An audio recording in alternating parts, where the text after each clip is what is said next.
warahmatullahi taala wabarakatuh. Alhamdulillahirrabbilalamin, amma ba'du. Baik, kami dari kelompok 6 ingin mempresentasikan tentang IMF. Sebelumnya saya akan memperkenalkan teman kelompok saya.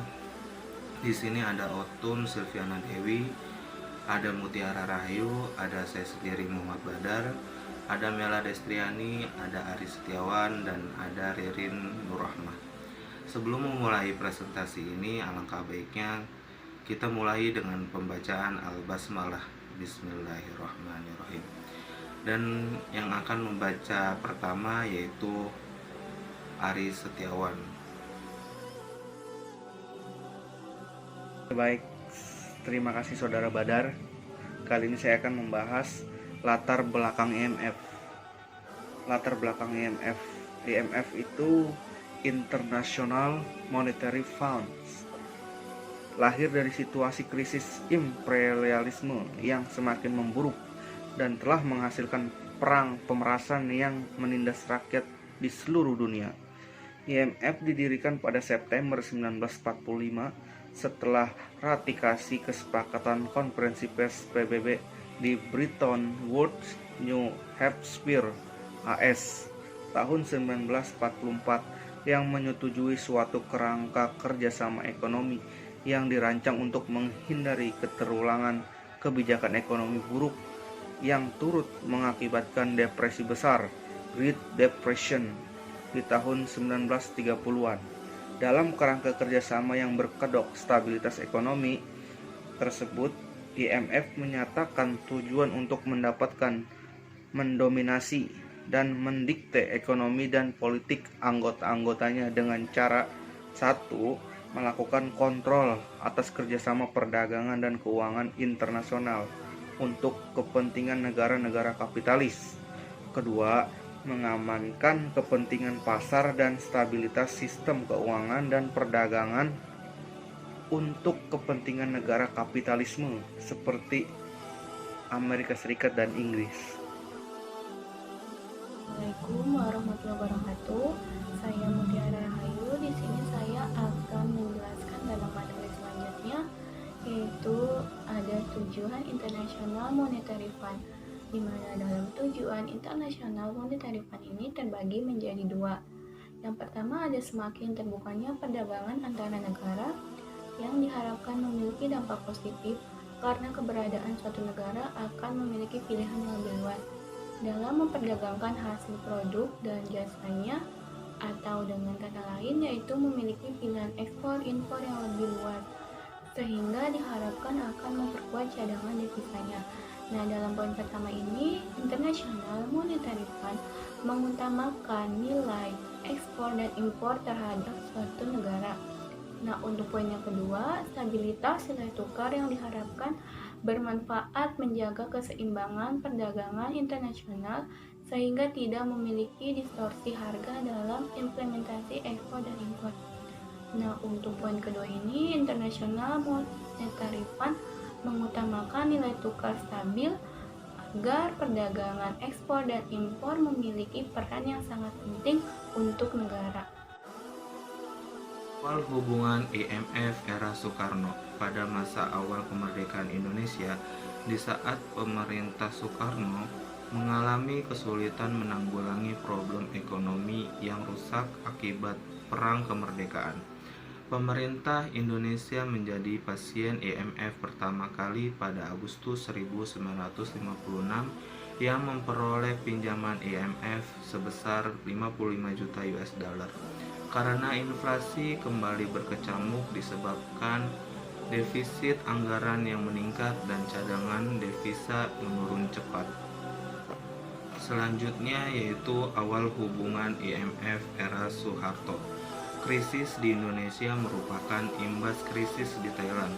Cara otoritas Thailand pada Mei 1997 mengalami spekulan yang menyerang baht berbuah pahit.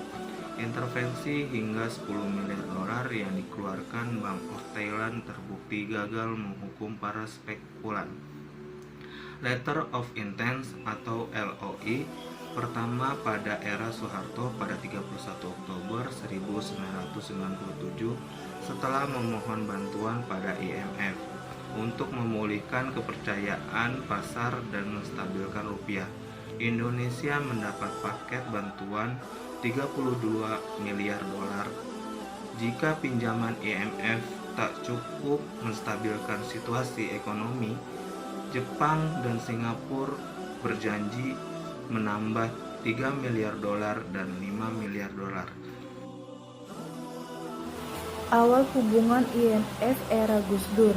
Kesepakatan baru IMF dengan Indonesia setelah pendatangan LOI pada Januari 2020. Kesepakatan baru ini sangat ambisius karena berisi daftar panjang langkah-langkah perombakan struktural ekonomi yang kompleks.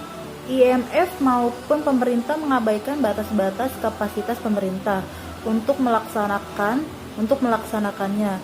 Kesenjangan antara apa yang telah disepakati dengan yang dijalankan membuat kepercayaan para pelaku ekonomi menurun. Awal hubungan IMF era Megawati Soekarno Putri. Pada 23 Juli 2001, Gus Dur diselenggarakan pada Megawati Soekarno Putri dilantik sebagai presiden. Sebulan setelahnya, Megawati mencapai kesepakatan dengan IMF untuk memulai kembali pinjaman 5 miliar sebelumnya di stop pada Desember. Pasitas implementasi sebuah masalah yang telah ada sejak pemerintah Gus Dur. Sejak pertengahan 2000 mulai terbangun opini publik agar pemerintah tidak melanjutkan program bantuan IMF setelah selesai pada akhir 2003. Awal hubungan IMF era Megawati Soekarno Putri.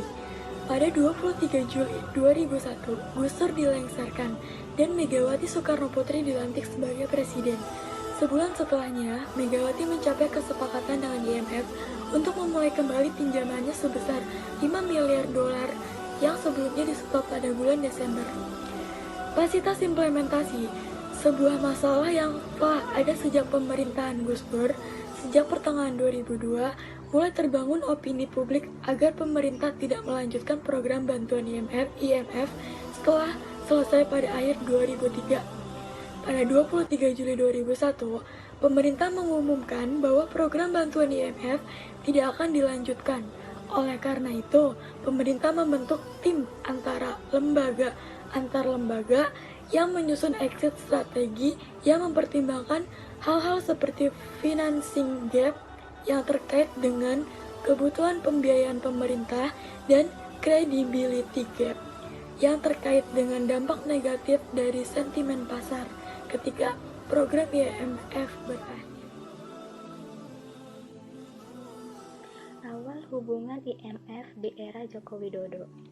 Pertemuan IMF dan Bank Dunia sangat kontroversi, di mana ada efek baik dan buruk yang perlu Indonesia perhatikan. Salah satunya mengenai investasi di bidang infrastruktur. Proyek tersebut dikelola oleh 21 perusahaan plat merah. Sebanyak 21 proyek diantaranya bernilai 13,8 miliar US dollar apabila dirupiahkan menjadi 207 triliun rupiah. Jenis investasi sektor pariwisata yakni pembangunan sejumlah infrastruktur di Mandalika, Lombok, dan Nusa Tenggara Barat. Kesimpulan, IMF merupakan lembaga perserikatan bangsa-bangsa yang dimana mendorong kerjasama moneter internasional dan menyediakan saran kebijakan dan dukungan pengembangan kapasitas untuk membangun negara-negara, membangun dan mempertahankan ekonomi yang kuat. IMF juga memberikan pinjaman dan membantu negara-negara merancang program-program kebijakan untuk mengatasi persoalan neraca pembayaran ketika pembiayaan yang memadai dengan persyaratan yang terjangkau tidak dapat diperoleh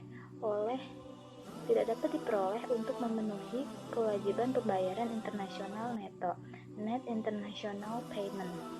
Pinjaman IMF berjangka pendek dan menengah dan sebagian besar didanai dari kumpulan kontribusi kuota yang disediakan anggotanya. Baik, cukup sekian presentasi dari kami. Kurang lebihnya mohon maaf.